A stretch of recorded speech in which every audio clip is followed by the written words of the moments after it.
Welcome to the For Love and Money podcast, the show where business and social purpose meet to inspire a movement for positive change. Here's your host, Carolyn Butler-Madden. Welcome to part 2 of a special episode on Woollahra Council's purpose journey, the transformational impact of a unifying purpose at Woollahra Council.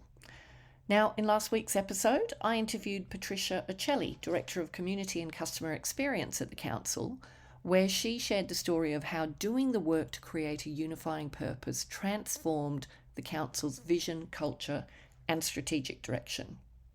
In this episode, I interview Craig Swift-McNair, who played a critical role in enabling and embedding the cultural transformation, as well as laying the early foundations. Craig is the General Manager at Woollahra Council. It's a role he commenced in 2020, prior to which he spent 6 years as the GM of Port Macquarie Hastings Council on the mid-north coast of New South Wales. Craig has spent over 20 years in local government in New South Wales in a range of roles across 3 councils. Before that, he had a 25-year career in the private sector. Now, having the perspective of 2 very different types of leaders, I think offers a rich view of this particular case study. This episode delves into the challenges faced in driving cultural change and the steps taken to eliminate silos within the organisation. Craig reflects on the leadership required to align teams around a shared purpose, the power of storytelling and embedding values, and the importance of investing in people to foster a positive workplace culture. His honest account of navigating through organisational restructure offers valuable insights for leaders aiming to lead meaningful, values-aligned change in their fields. Enjoy.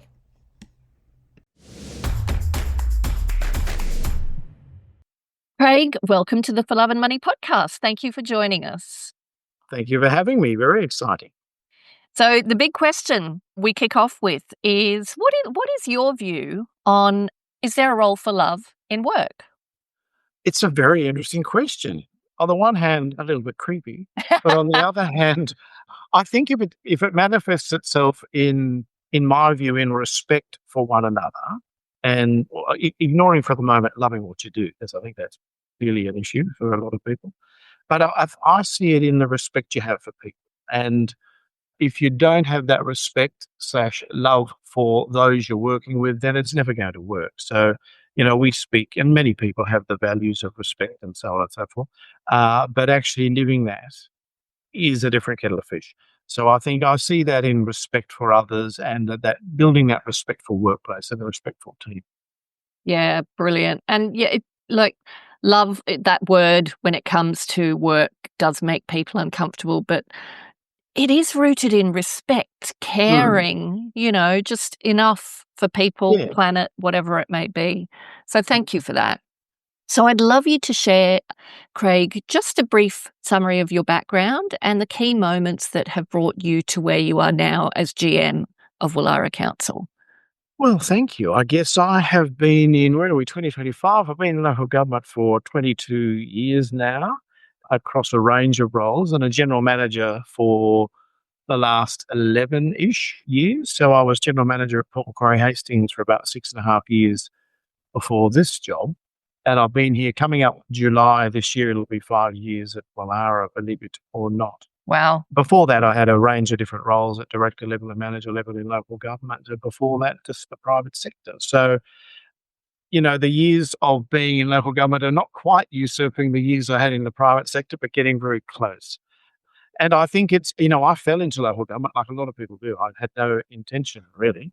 In 2003, this would have been of being in local government, but that's where I ended up in Port Macquarie. And I grew in the roles and moved into director roles and then GM roles. So it's been an interesting roller coaster over those many years. And you talked about at the beginning loving what you do. How about that? How does that come into play for you? Yeah, look, there are many days I go, really? Is this what I'm doing today? As we all do. But it is about, and I think a lot of people in local government, and this probably gets back to the respect piece, just want to make a difference. And I'll be honest, I came into local government not with that intent. I mean, I just got a job, to be frank, and wasn't really thinking about purpose or why I was doing it. It was I needed a job, needed money, happy days, let's do it. But as I grew in that business and clearly got slightly older as those years rolled by, it started to really sink in around the impact local government has, because and I have this conversation often across many fora and what have you about most residents don't complain to council because things just happen. And that's fabulously good, believe me, as a GM, that's really wonderful that we don't have everybody complaining, although it does feel like that sometimes. But the reality is that we impact everyone's lives from the minute you leave your home. And sometimes in your home, you're at a regional council and you're doing things like water and sewer. Every time you get up and turn the tap on, you're impacted by local government. So, by the time you've left your building and you might have caught a bus or you've driven on the road, you've walked on a footpath, you've interacted somewhere else, you've gone to the library, you've done X, this is local government impacting your life every day. Mm-hmm. I don't think, and I'm not saying everyone in the country needs to know that, but I think that's the benefit of, hey, you know what? We've kept the place livable. We've kept the place clean. People love where they live. Isn't that a fabulous thing? So I think it's the purpose of what local government does and can do, good or bad, to your area is hugely important. And that certainly has grown with me during the many years. Yeah, thank you. And just to give us context, because I've realised in the previous episode with Patricia, we didn't actually state for people outside of Sydney and New South Wales, where does Woollahra Council, what area does it cover? Yeah, absolutely. So we're in the eastern suburbs of Sydney, about 5K east of the City of Sydney. So City of Sydney is one of our neighbours, as is Waverley Council to our south. So we're on the peninsula that sort of runs from Rushcutters Bay right through to Watson's Bay. So one of the wealthiest LGAs in the nation, and I will repeat, that's the residents, not the council, just clarity, sadly. So the suburbs of Rose Bay, Watson's Bay, Vaucluse, Bellevue Hill, Double Bay, etc. So that image that I sit in front of is right behind me. Our building is on Sydney Harbour, so it's a gloriously beautiful LGA, and without doubt, anyone can argue with me, but the most beautiful LGA in the nation, I would suspect. Stunning. And I won't get into an argument, but I am on the northern beaches. You are. Yes. No, we trash the northern beaches every day. It's all good. So when Patricia Uccelli raised the idea of revisiting the council's vision, mission and values, how did you come to the decision, Craig, that this work was important to pursue despite other competing priorities, which I imagine would be many? Yeah, there are always many. And actually, it steps back a little earlier than that. So so I started mid-2020, and in early 2021, I implemented an organisational restructure, as most GMs coming into a job do, just because that's what you do. And one of those things was actually, one of the key issues there was redefining what we call the divisions in local government, or the directorates. And I created a variation on a theme, but a new directorate called Community and Customer Experience. And so that was the genesis of a whole heap of things that I had wanted to achieve here. And to be frank, I had no idea what that really meant. I just knew that we needed to move into much more of a customer experience world. I had had feedback for the good 6 months before from the councillors about how we were good at this, bad at that, what were we doing, how do we do this better. And so the culmination of that was really this structure that took place. And then in sort of May, June of 2021, I engaged 3 of my 4 directors that are still currently with me. So one was someone who'd been around for a while before, and I ended up with 3 new directors in the organisation as part of that restructure, which was a great thing to do for all sorts of reasons, and no disrespect to the past, but it was the right thing at the right time. And one of those was Patricia in the customer experience, the cultural community and customer experience director role. So that was that as a structural thing, and it was part of my approach to start to change the culture of this organisation, which, with the greatest respect to the past, was very stuck it was like being in the 80s or 90s to a degree, just the way we were doing things. And that's not uncommon when anyone starts in a new job, and I might be being a bit harsh, but, that's the way it felt. And just structurally, it needed a bit of a shake-up. Anyway, so we did that. We were already in the process of thinking through the vision mission issue. The organisational values at the time were just a bit ordinary. They were more like sentences or statements. And when you actually sat and started looking at them, which Patricia and I did at some length, I don't think I still understood what some of those words meant. I mean, it was just one of those. They were all right for the time, I'm sure. But when you look at it going, now, how does a staff member actually know what X means? And you look at it and go, oh, God, I don't even really know how to sell that. So we started this process of, well, values was one, but clearly we moved down the path with yourself and dealing with purpose in late 21, I suppose it was. So probably only 6 months after Patricia started, if I've got my sort of maths right. And that was all. And I did think that was weird shit at the time, to be honest. I was thinking, what the hell? But because I have faith in my people and had engaged someone to do this work, we went with it. And as you know, we worked through that for some months, and caregiver is our brand, and we worked through purpose. And part of that whole equation was vision and mission and a reaching of the values. So they all sort of took a fair body of time, because you have elected councillors, and of course they're a quite different bunch to the ones we have now. That's just the timing of election cycles. And we worked through that, trying to get a much more succinct vision. The mission is still hideously long, but at least we have a succinct version that we can talk to. And then the values came a little later, with a whole heap of work that came off the back of the purpose work we did. And one of our managers, Justine Henderson, spent inordinate amounts of time, and fabulously so, with teams across the business, as some of us did with her, talking about the values as we knew them and what would be important moving forward. So we eventually presented the new set of values to the councillors a couple of years back now, and they added one, which was excellence, which is fine, and we ended up with what we have now. So look, it's been an interesting journey at that sort of vision, mission, values level. But as I'm sure we're going to talk to, it's one thing to put it on paper, it's another thing to actually do something with it.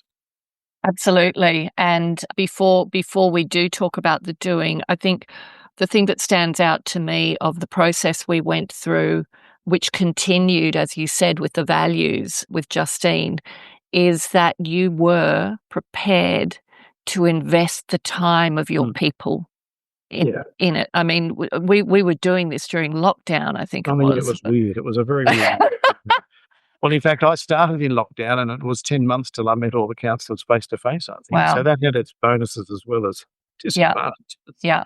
But and when you said, I thought it was weird shit, and so that says to me even more strongly, Craig, the leadership it takes to actually go, no, I've hired these people, I've put my trust in them, I know we need to do this work, I'm not entirely comfortable with how we're moving forward with it, but I do trust them, and I'm going to do this properly. So not only were you prepared to go on the journey, you invested the time of your leadership team and other people, which is what made it so meaningful, because it was a piece of important work that was created by them.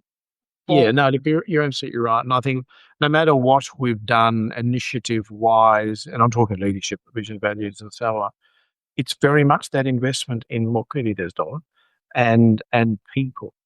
And I know, and there are still people who do this in this building now, who look at me going, what is he talking about? And why would we ever do X, Y, and Z? And that's fine. That's part of being the leader. And then the challenge and the risk in all of these things that we do is, does anyone understand what I'm talking about? Number one. How do you get them on the journey, as we all call it, which I do hate, but that is what we do. And how do you ensure that you're not the lone voice trying to sell this stuff?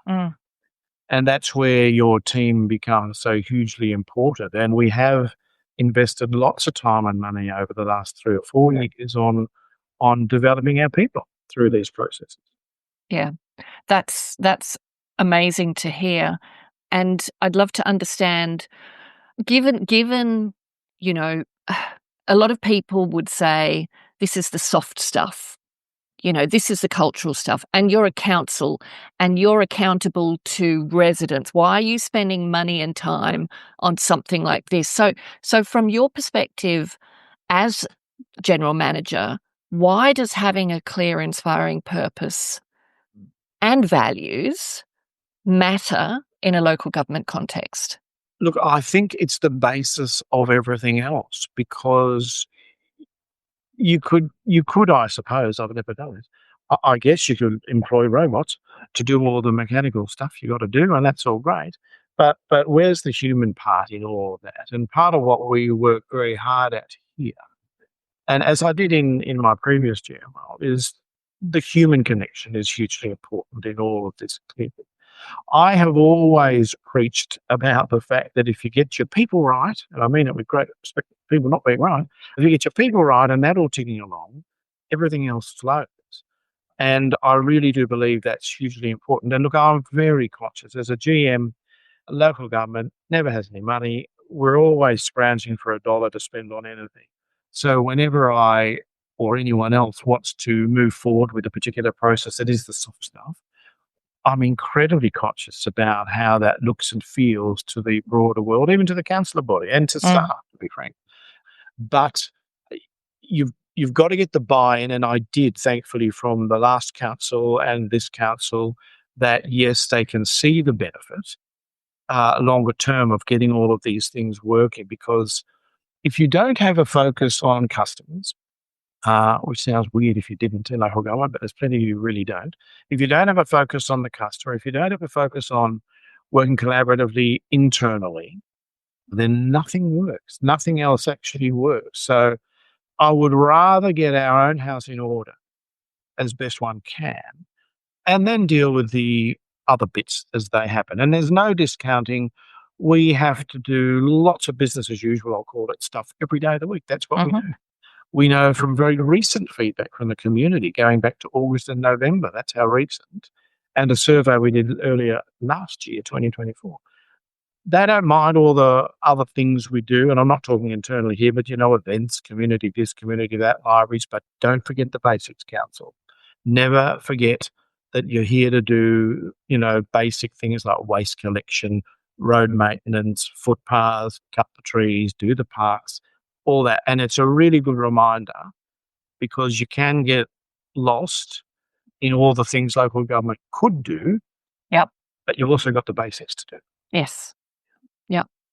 So let's talk about driving cultural change. What were some of the biggest cultural challenges or mindsets, if you like, that you knew you needed to shift across the organisation? Yes.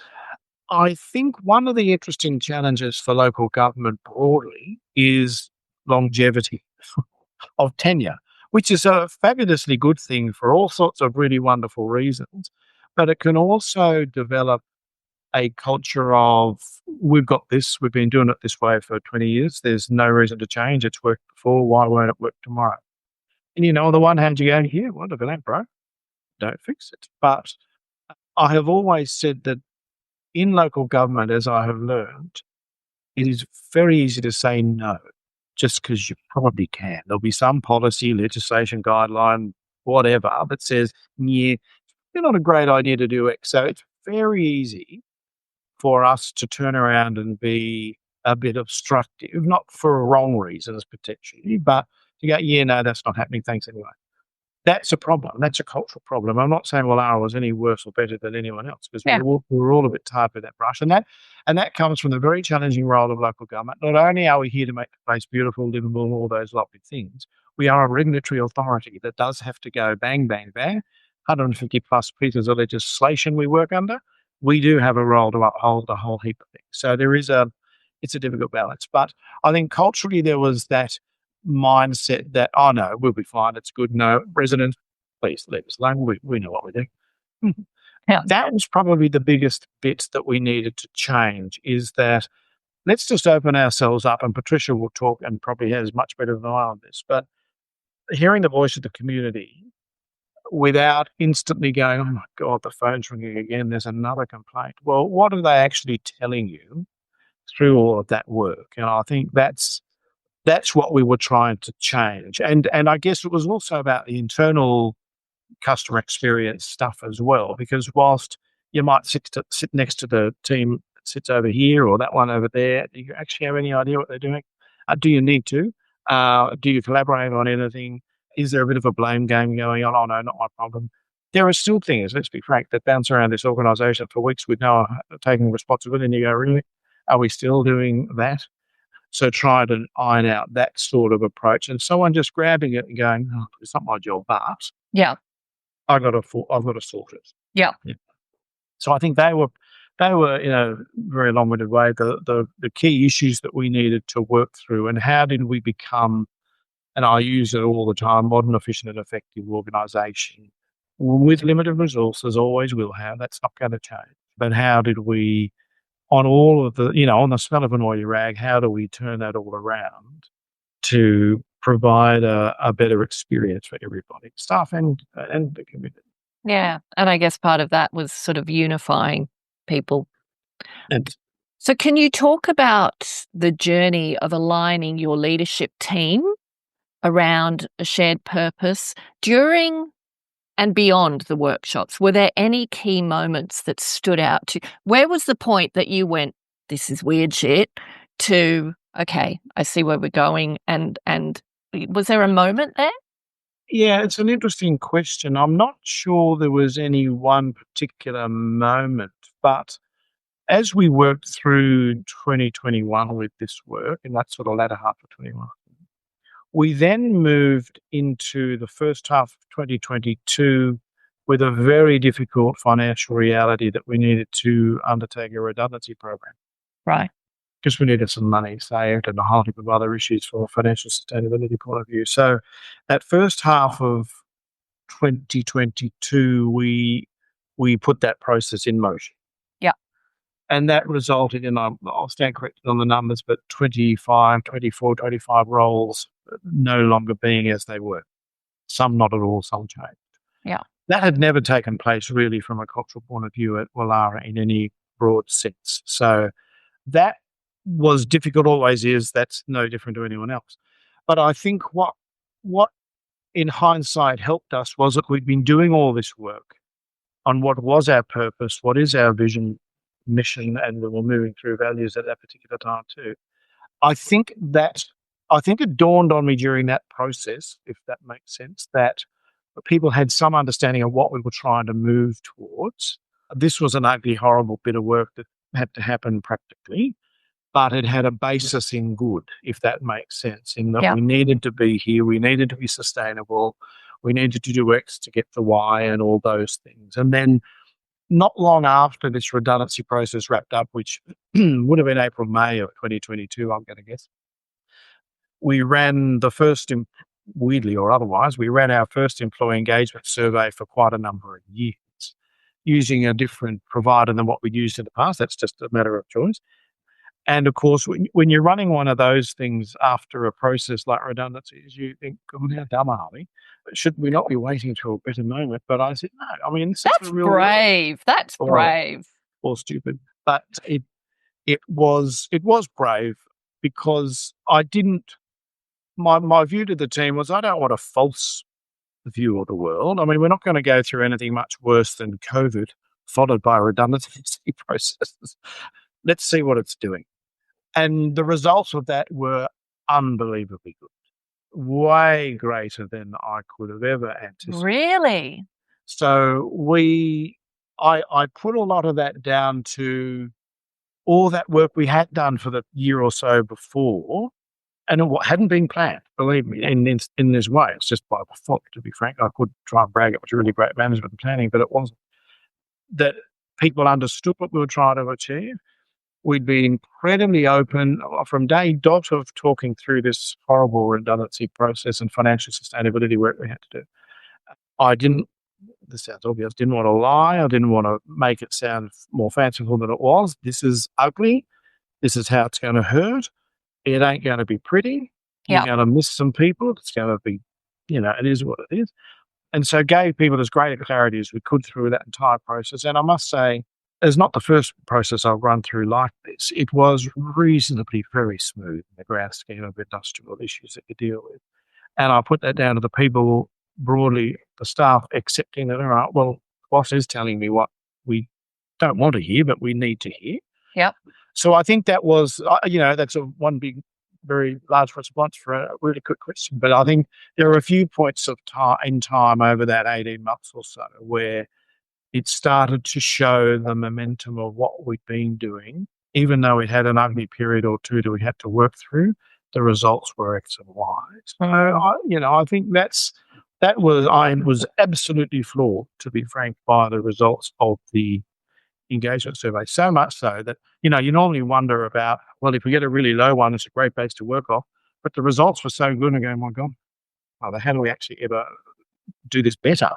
We haven't done one since, ironically, for slightly different purposes, but it was great. That's really interesting. And I wonder, like, having had to go through what is a really negative process of redundancy, did the work you'd done, and you said you were doing the work on values, did that impact how you managed the process? Look, I don't know. I've never thought about it in that sense, to be honest. I don't know that it did consciously, to be frank. I've always, sometimes to my detriment, been very honest and open with everybody, and that ultimately is the way I led that process as well. But I guess it did, if we go back to our brand being caregiver, and what is our purpose in life, and what are our vision and mission itself, I guess it does resonate as to how that pushed us through that process, because I've seen some really very, as we probably all have, very ordinary redundancy and or court processes done where you're just handing someone an envelope when they walk in the door and you go, oh, it's been a pleasure. But no, I mean, those things don't help anybody and build all that fear. So I guess it probably did tailor the way we did it. And my messaging to everybody through that process, I made sure it always came from me. I made sure it was always me talking as opposed to just, repeating things from others. And I think that played a role in making it a bit more real for everybody. I'm not sure if I've answered your question, but I think you have, and I can't remember your values offhand. Respect. Yeah. Well, they're now respect, open, accountable, responsive, and excellence. So there you go. Respect, open, accountable. You've just talked about being accountable. It was always you doing it with respect and being open 100%. So it sounds to me like you sort of did it intuitively, or that process was managed intuitively, which is a great reflection on the values being true to who you are, right? Enjoying the podcast? If you're looking for more inspiration, head to our website, thecauseeffect.com.au, for more resources on how you can start using your business as a force for good. Or buy the For Love and Money book. Every copy sold allows us to protect 1 square metre of rainforest.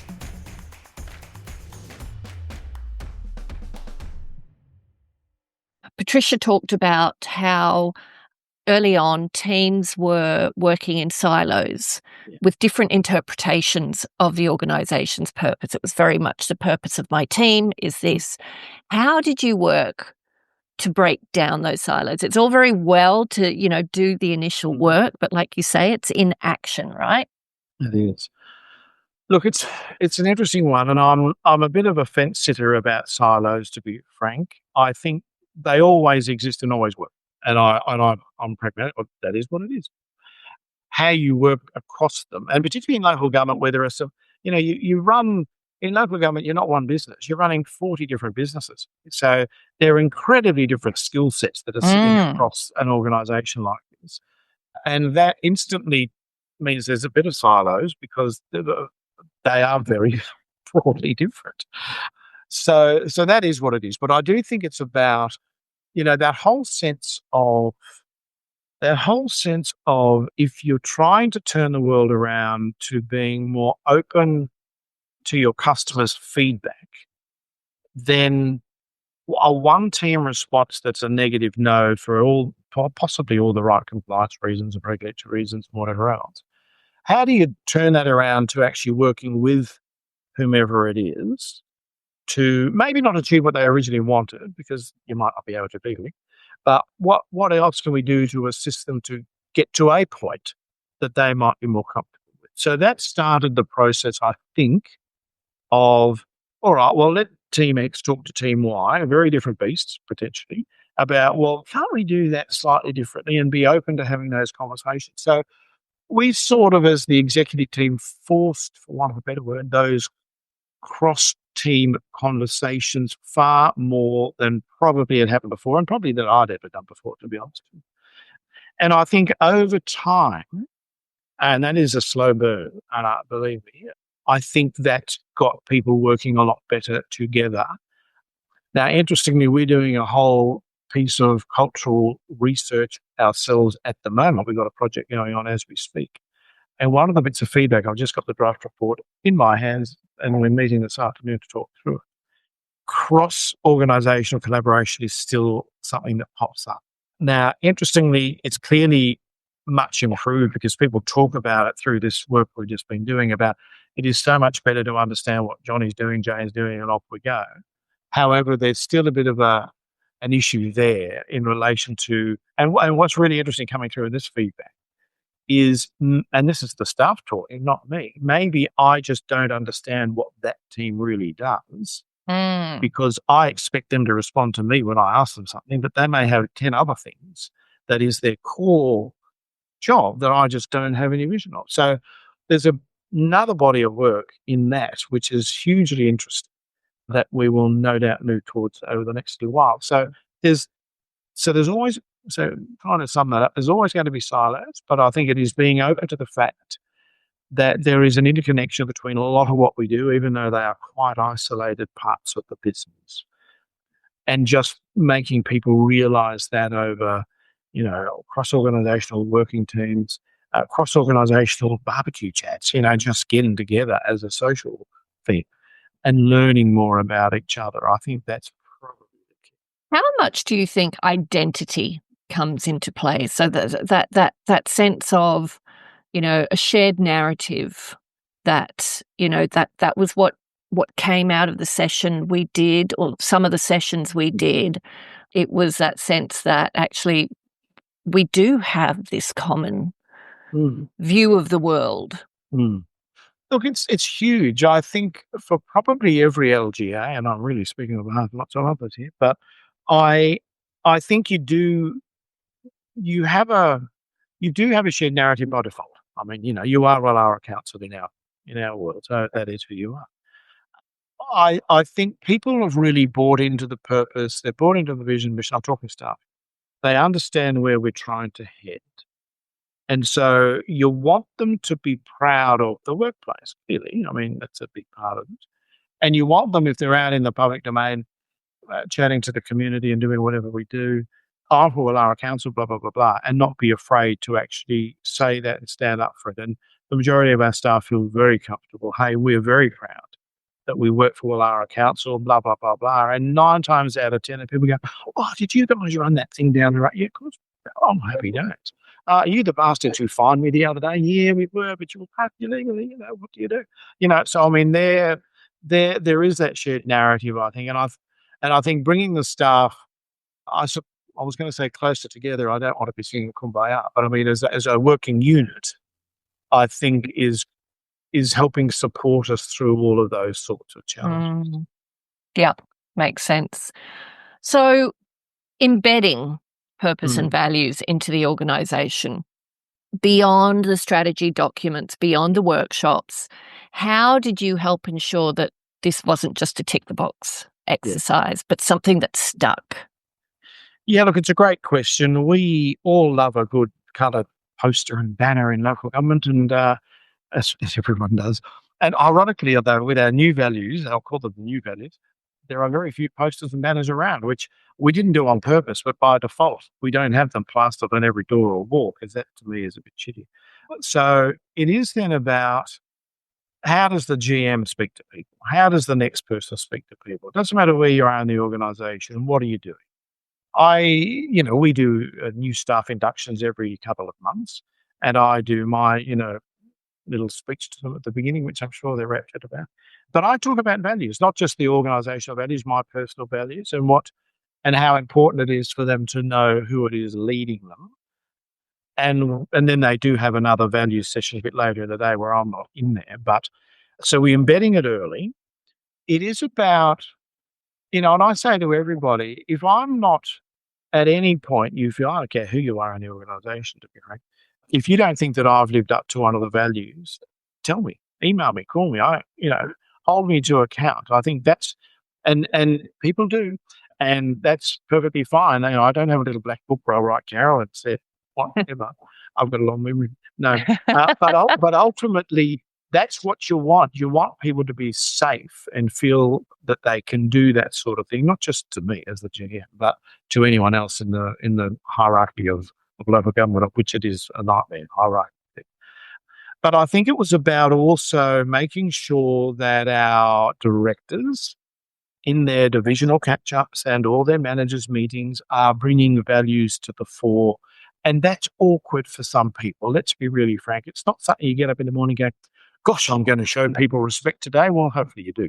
But, I'm going to show people how excellent I am today.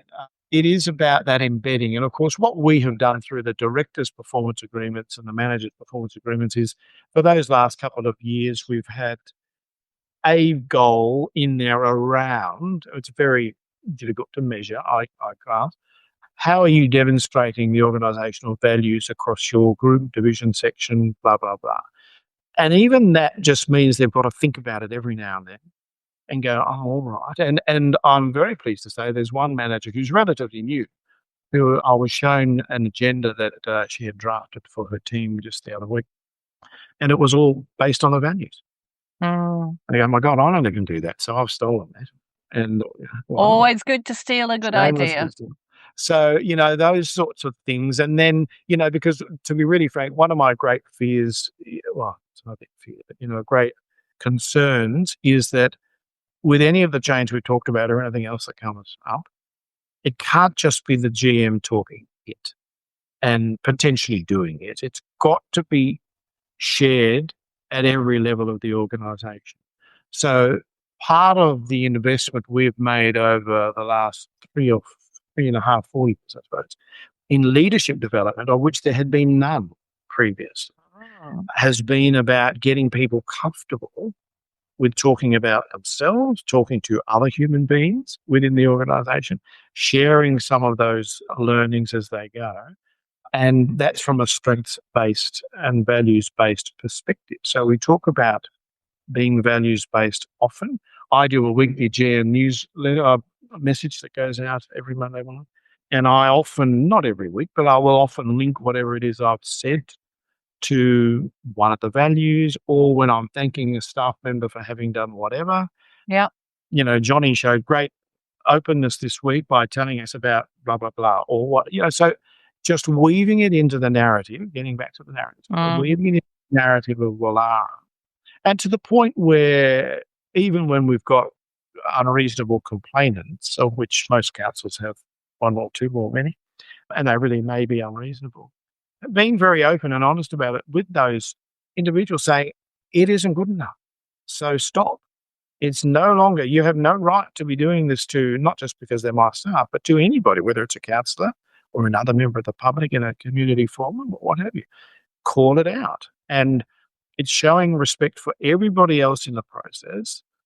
So I think all of those things come together to create that narrative and the embedding bit, because it's, and one of the things I do often talk about with culture, with the values, it doesn't start on the 1st of the month and ends on the 31st. This is something that just happens forever, which I think some people go, really, are we always going to hear from you like this? But I mean, that's the nature. Yes, you are. Yeah. But that is the nature of, that's the nature of that evolution that you've got to keep on with, I think. And I just want to pick up on that, because for our listeners, talking about your weekly email newsletter where you share examples of the values in action. So it's easy to just kind of say that and let it go, but what that is creating a culture of storytelling in the organization, and stories are the most powerful way to connect with anybody. So when you share a little story about someone who behaved in a certain way and you're celebrating that, or you're showing people what happened as a result of that, that is one of the single most powerful things you can do as a leader. Because you're saying, this is how we do things here. This is what we value here. And it's huge. It's absolutely huge. And thank you for that. And I think one of the key things I have probably learnt, sort of jumping back to an earlier question, is, and probably more so in my time, my nearly 5 years here than maybe in my previous work, is the narrative and how important it is. And that's about my narrative to people, let alone the broader organisational one. And I do credit Justine Henderson with a lot of that counselling and coaching, because I'm someone who'll just get shit done. If I need someone, bang, done, let's move on next, and that's life. And so if I was, and I wouldn't do this any longer, but in my earlier, younger days, I would have just said the message is bang, suck it up, princess, move on. Yeah. And while there is a bit of that in my mind still at times, let's be honest. Old habits die hard. Oh, they do. And I go, for God's sake, are we still talking about it? It is about, look, this is the why, and explaining that. And, one of the things I talk about all the time is clarity. People get sick of me. And every time I see it in a document, I highlight it, clarity. And it's coming through in some of this cultural work we're doing at the moment. Give people the clarity, build it around a bit of a narrative, and they do get it. And interestingly, with my messages, my weekly messages, I've maybe for about 18 months now, or maybe 2 years, I don't know. The last little bit of those messages is thought for the week. And I just pluck something random that I might have seen on socials, that I've heard, or that I did, whatever. And I give my little interpretation. It might be an image. It might be a quote from someone. And in fact, my message for this week coming, I just wrote yesterday, and it's just I've got a link to a favourite piece of music that I love listening to give me a bit of a boost in the morning, with just a bit of a story about how important it is to understand the different emotions, if you like. That's beautiful. So that's I think, because I'm, as much as I would like to be out and about a lot more than I am, I'm not. I'm often pinned to my office for all the right reasons. But I do think those messages have given people much more of, and particularly when we were moving through COVID and all the other horrible bits where you didn't see anyone for a long period of time, much more of a sense of who I am as well. And I think, and the feedback we get from them, and I do track this, which sounds a bit weird, just because it's through a bit of software, but the open rate's like 70-odd% most weeks, which is great, which means a lot of staff are hearing it. A lot of people post them in their lunchrooms. And I don't mean to sound like a wanker talking about that, but I mean, the reality is it's important messaging, because there's often a lot of corporate info we've got to get across, but it is also about showing people how we're all human. I might talk about my grandkids at some point, or what I did on the weekend, or my fabulous Sydney Swans if they're winning, and those sorts of things. So I do think that's part of building that internal, it's okay to talk like that. It's okay to show a bit of emotion. It's okay to know that we don't just have to talk about work every time we're having a conversation. And that's part of breaking out of silos as well, isn't it? Like self-imposed silos. And I think it's such an important piece that people know who you are. Yeah. Because, and so many leaders will just make sure that the walls are up and it is purely professional. And, this idea that showing up as who you are is unprofessional is actually quite bizarre, but it's one we've just got used to. But the thing is, if people don't know who you are, they will build their own narrative around you. Correct. Exactly. And I want to control at least something in my life. Yeah. Exactly. So when it came to embedding purpose and values into the organisation, were there any other things that you did, programs that you undertook, for example? Look, I'll get back to the leadership development training we did. As I might have said, we hadn't had any in this organisation previously on the soft stuff. Yeah. And so, honestly, within my first few months here, we were talking to various parties about what do they offer, how can we move forward. And I'm a big fan and supporter of strengths-based stuff. And so I ended up engaging probably in late 2020. I really have no idea. I'm sure it was late 2020 or early 2021, Waterline Leadership, who have been with us for the last 4 years, doing strengths-based leadership training. We started with the executive and the management team, because if we're going to lead this stuff, you need to learn about each other, learn about how each other works, why I react the way I do, why the next person reacts the way they do, blah, blah, blah. So, and it was a bit awkward because of COVID, and we're online for more than for a lot of it, actually.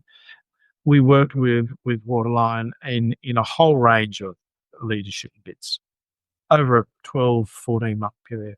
Hugely valuable, just if for nothing else, to be blunt, to get away from the day-to-day drum and spend some time on ourselves when we were doing this. And that was hugely important, I think, as a collective management group of 22, 23 people, whatever we were. Over the last few years, so then we did that. We then moved it down to team leaders coordinator level, so talking about our Herbert's hierarchy. And those levels of staff worked through much the same, slightly modified, but much the same. We've then moved it through more recently, and in fact, it only finished last week. I was just saying hello to the team. 2 aspiring leaders cohorts of about 20 in each, and there was the 2 of them. The sum result being that over the last couple of years, 120 odd staff have been through a strengths assessment, Right. sharing all sorts of stuff. When I popped in briefly to the aspiring leaders last session last week, just, and asking them, and they're all a bit daunted sometimes. Biology, and asked me a question. I don't want to make a fool of myself. What have you found? And one of them, or the 2 things that stood out from this truly was last Thursday. I've learnt to listen with my ears. Was fabulous. And the other was what a grounding process this was, and a reality check. Now, if nothing else, happy days. What a great investment that's been. And that's sort of replicated across the whole group. So look, I think what has helped embed vision, purpose, values, human-to-human conversation is the fact that, we're about 400 staff, 120, 130 people have been through this particular process. Lots of others have heard about it. Our Aspiring Leaders program was oversubscribed by lots. I just couldn't afford to do any more at that point, but we'll work through that as we move into the next year or 2. So that's so good. Now, I guess the challenge in all of that is fabulous. How do we keep it going?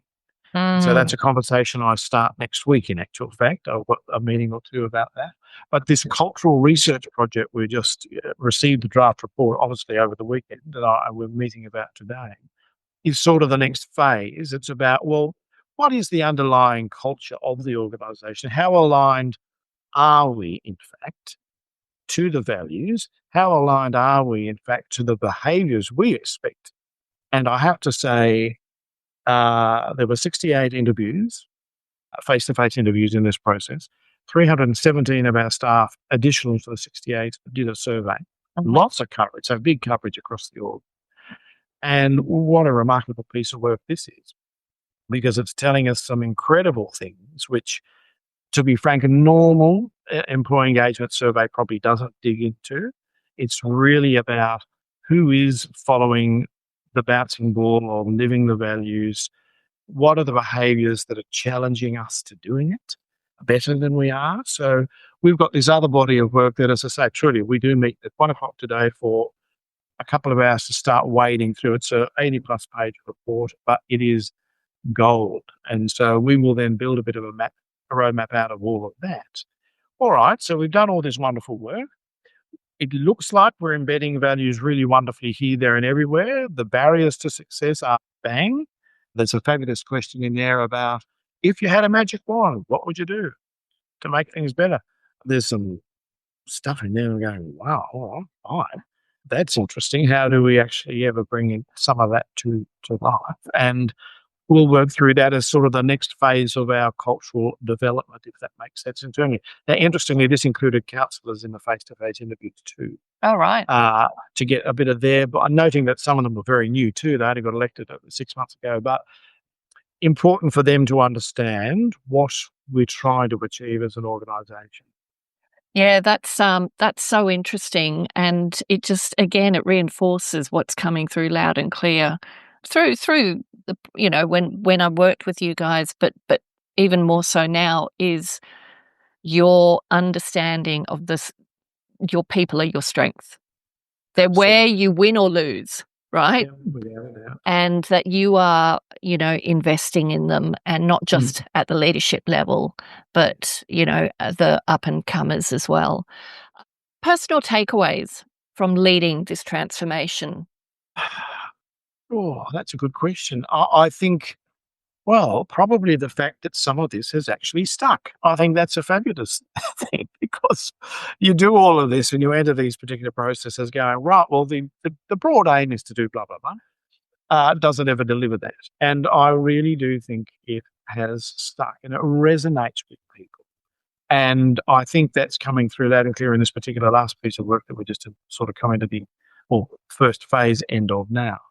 People are realizing that this is a good place to be. They want to be here. One of the quotes that's come out of this work we've just done, I'm so lucky to work here. This is probably the best thing that's ever happened to me. Wow. That's it. Happy days. Wow, that's amazing. Craig, is there anything that surprised you through this? And I'll add to that as well, and it's an and/or. What are you most proud of as a leader through this transformation, and through leading this transformation at a time of intense change and turmoil? Gosh, so many questions. What am I most proud of? I think that people got it. I think if you haven't had a focus in your working life, I'll talk about working together, being a bit more human, having respect, doing all those things, which sound very natural, but often in a workplace, that's not how things made out. If you haven't had that, and then someone's introducing that, and as I said a minute ago, people have got it. Not everybody. Let's not kid ourselves. We're not in a fancy here, but the majority of staff go, I can see what this is about, and I see us moving towards here. That's the bit that you look back on and go, wow, I suppose I intended that at some point, but you don't know. So looking back now, just looking at this piece of work in front of me at this point, wow, that is fabulous. People have got it. They understand what we're moving towards. There's still plenty of things we need to do.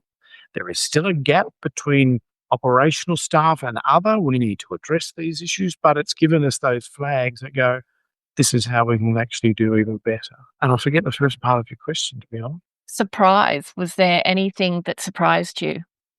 Probably not necessarily, unless I do find some other there's lots of nuggets in this work we've just done. I guess what may have surprised me most is that, no, this is not true. It hasn't surprised me that people have been willing to participate, because I think they've seen enough over the years. And look, we still have turnover staff who haven't been with us through some of those earlier processes, but they see the people here are incredible. They see the respect the teams have within themselves and team on team, and want to be part of this. So when they see something come to them, whichever way it is, there's another survey to do, or we're going to focus on X, we're going to do Y, or there's great reward and recognition stuff that we're doing as well. Wow, that makes sense. I think that's a good part of the world. Yeah, thank you. Now we're going to need to wind up because of time. I've just got one last question for you, and that is, what advice would you offer to other GMs in local government, or even CEOs of business who want to lead meaningful, values-aligned change? Look, I think my advice would be, don't just think about it, friggin' do it.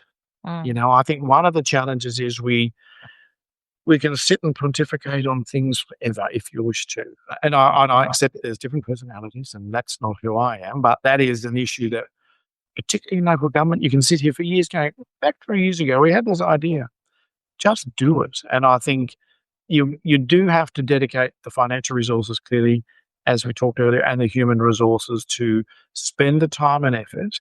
And that does mean taking them away from their day-to-day work at certain points. Reprioritize their work.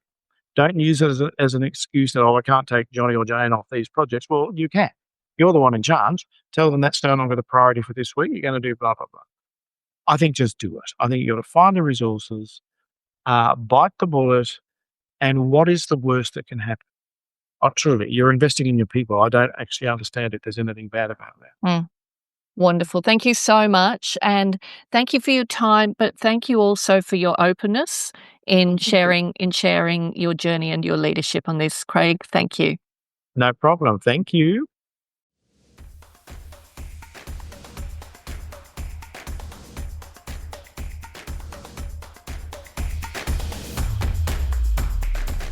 Thanks for listening to this episode of the For Love and Money podcast. If you'd like to take a deeper dive into the purpose movement, visit us at thecauseeffect.com.au. And remember, doing good is good for business. So if you're not doing good, then what are you doing?